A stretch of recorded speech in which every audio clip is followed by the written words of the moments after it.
stay connected everywhere you go. Fitchburg is on your phone and your tablet and your laptop and TV. Download the app. It's free. Access Fitchburg. This is your city at your fingertips.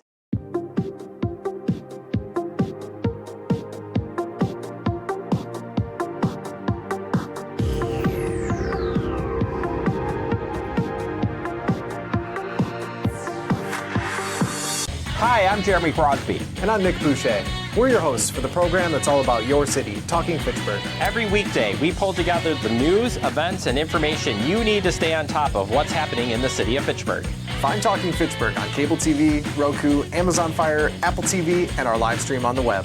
Plus, you can find all our headlines and stories on Facebook, YouTube, and our video on demand service.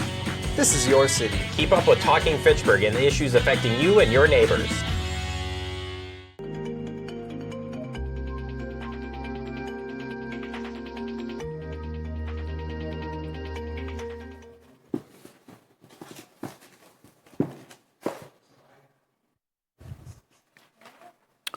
Good evening, everybody, and welcome to the July 15th, 2026 meeting of the Fitchburg Police and Fire Commission. My name is Sean Baxter, President of the Commission, and we are excited to get started today. So we are going to jump right in with our agenda. Item number 1, call to order. Item number 2, Pledge of Allegiance. Please stand.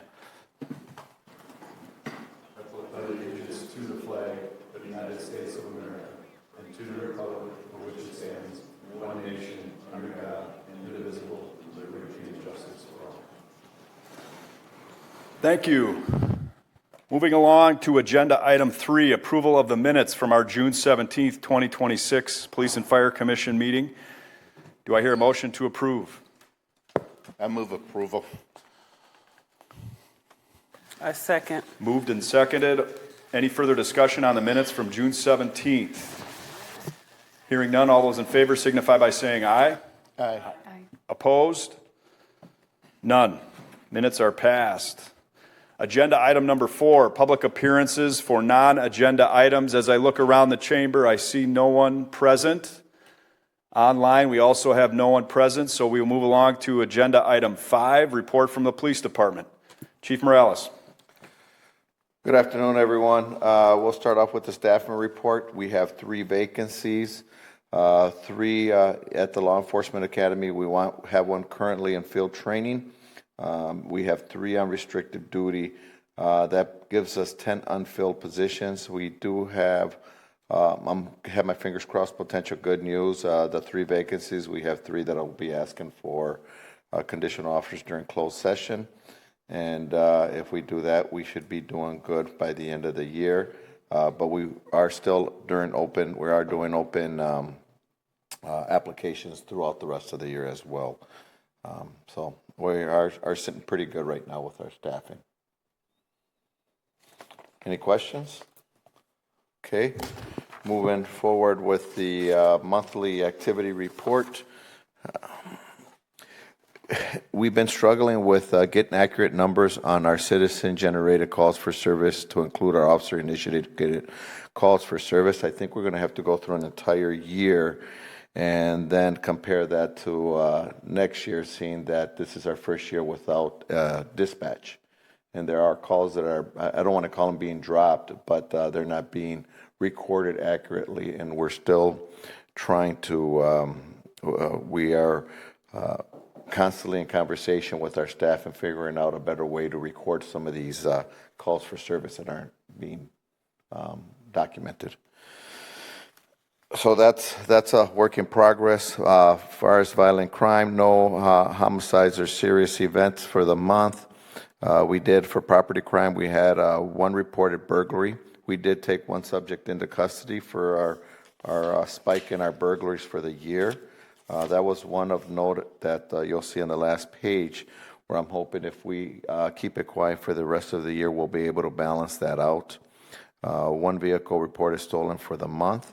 That's good, seeing that it's summer and the kids are out playing around. They're doing it in the right way. Shots fired, gun-related crime. We did investigate 1 shots fired incident. That subject was taken into custody. We did recover a firearm and we are still investigating that to link it to other cases within the county. 6 firearms were seized for the month, and there was one reported robbery. That robbery was a drug-related offense. We investigated 13 domestic violence incidents for the month. Moving on to the charts at the end we are consistent with our drops, with the exception of the burglary. The aggravated assaults are starting to balance out. We had one busy month earlier in the year, and we're starting to balance out on the aggravated assaults. That burglary, if we're able to stay on top of it, we should be able to balance out for the end of the year. Theft from autos are still high, but we did very well in June, so that's showing a good trend. As far as shots fired, I'm not concerned about that. That's consistent with last year, and last year was a big drop in gun-related offenses. I do want to highlight the crash reports and accidents. That's something that will come up since we're not really handling the driver exchange type car accidents. They're still going to be documented, and the way they are is if you see crash reports, those are accidents where there is enough damage or there's injury that the officer will file that, and that's a state report, the DT 4000. It goes through our state track system. So those were 24 reported for the month of June. The accidents through CAD, those are called, and we'll respond to them and indicate that it's a driver exchange information. No report is filed, although that still also gets documented with the State Department of Transportation. And you can notice that was 56 for the month. We're still trending down. As far as calls for accidents, you can see there's not much of a drop. But overall, for the major accidents, what that's telling you is our accidents are not as serious as you can see. This, I should say, let me back up a little bit. The more serious accidents is where you see the bigger trend in the drop. And that's important, and that's good to see. Not concerned about the type of traffic activity that our officers are doing. It is down from last year, but there have been some adjustments and vacancies that we've been trying to move officers around, and that's the cause of some of that drop. Any questions? That's all I have. Very good. Thank you, Chief. Moving along to agenda item 5B, closed session pursuant to section 19.851C Wisconsin Stats. The commission will move into closed session for the purpose of considering employment, promotion, compensation, or performance evaluations of any public employee over which the governmental body has jurisdiction or exercises responsibility, more specifically to make conditional offers for the purpose and position of police officer. Do I have a second?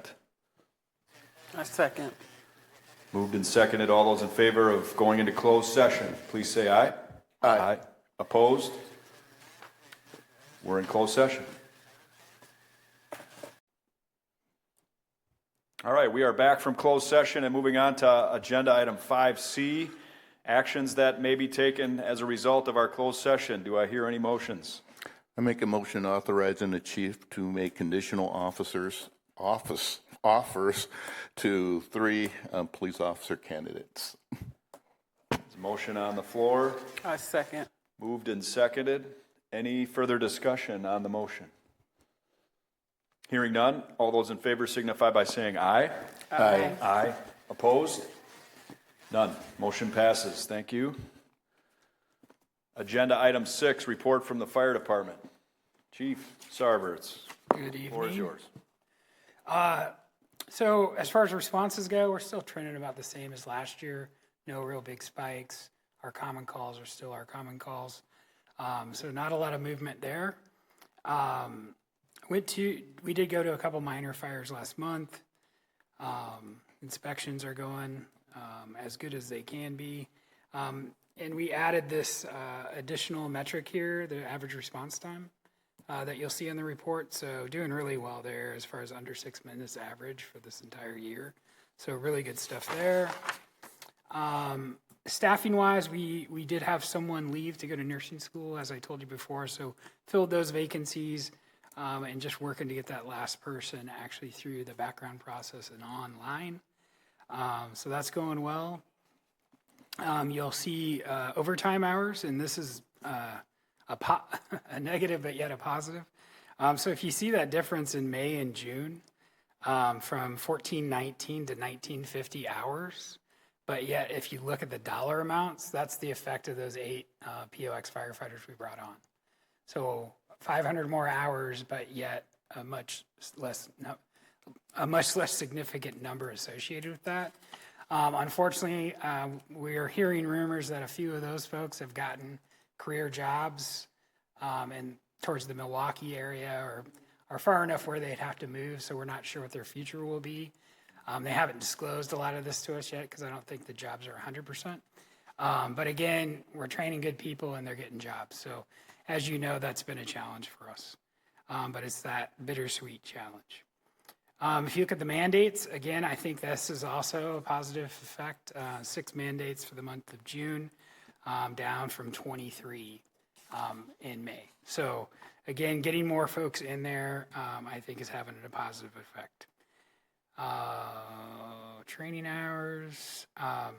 You'll see a new metric, bottom of the second page, about 3-person staffing. So after we met last month, I had mentioned that we were making some pretty tough decisions about managing our finances and trying to stay close to our budget. So the decision was made to, and this is a little complex in how it's described, is that we will reduce our engine staffing to 3 if we have to pay overtime for the 4th firefighter. Okay? It's really important to understand overtime for the 4th firefighter, because the skilled positions, as we've talked about before, we're still, trying to get people up to that training level for those positions. We're still going to have overtime for them. But the 4th person, which a lot of times is caused by an intern that has gotten a career job and left, or we just don't have the part-time staff availability to fill that seat. So that's where you'd see more mandates. That's what we're talking about. So we're still going to have overtime in those 2 front seat positions or skill positions, but we're trying to control that 4th seat.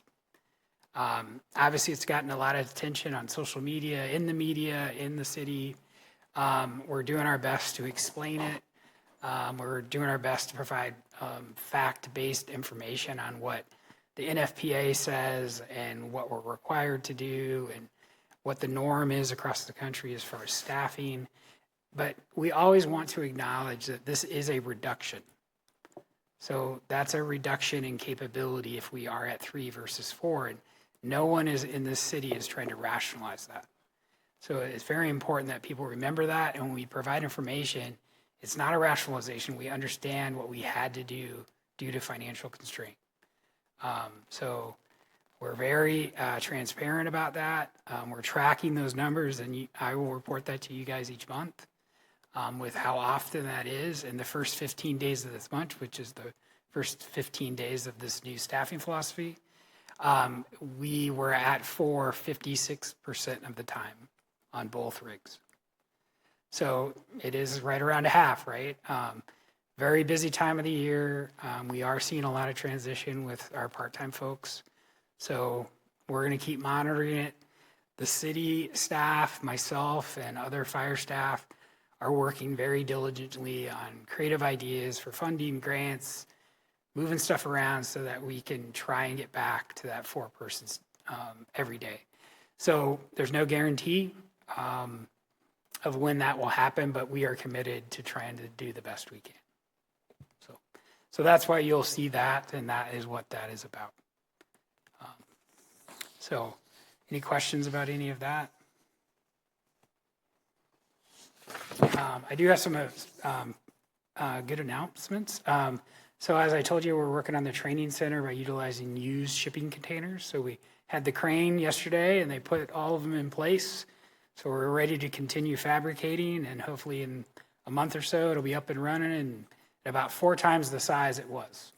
So it's going to be a good facility that's going to last a really long time, that we're able to do through the efforts of my staff, the efforts of the city to find the TID money that we're using, it's going to be a good thing for us, and it's going to pay off huge benefits for the dollars we're spending. So really excited about that. In addition, yesterday we completed our ultrasound screening for, it's like a proactive screening of the 7 major organs for cancer. As you know, firefighters have a much higher rate of cancer than the normal population. Unfortunately, we weren't able to do it with grant money. It was self-paid, which is pretty inexpensive. And I think we ran 18 people through that, and we offered that to the city as well. So good stuff there. And then we were offering an extrication class the first weekend in October, where we partnered with one of the manufacturers of the equipment to where they come in and provide essentially everything and give us free spots into the class. And then we invite other Dane County or Wisconsin-based firefighters to come to the class. So good stuff going there. So lots of positive on that front, and we're definitely working on the staffing side.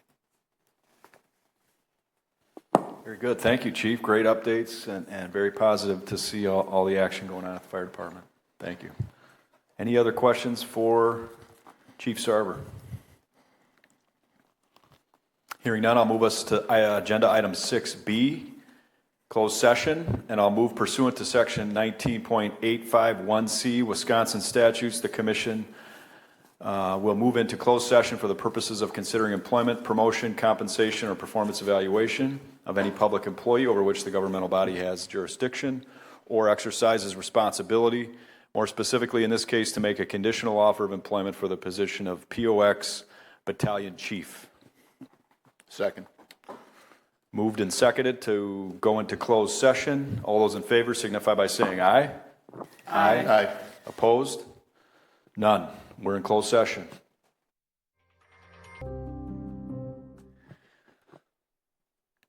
We are back from closed session and moving on to agenda item 6C, open session. Are there any actions to be taken outside of our closed session?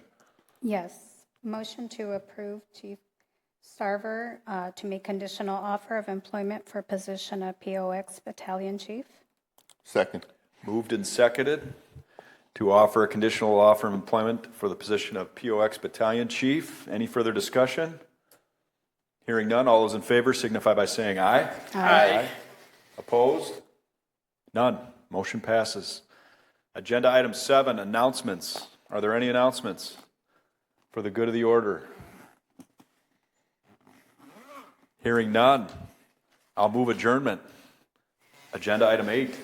I'll second that. Moved and seconded. Further discussion about adjourning the meeting? Hearing none, all those in favor signify by saying aye. Aye. Opposed? None. We are adjourned. Thank you, everybody.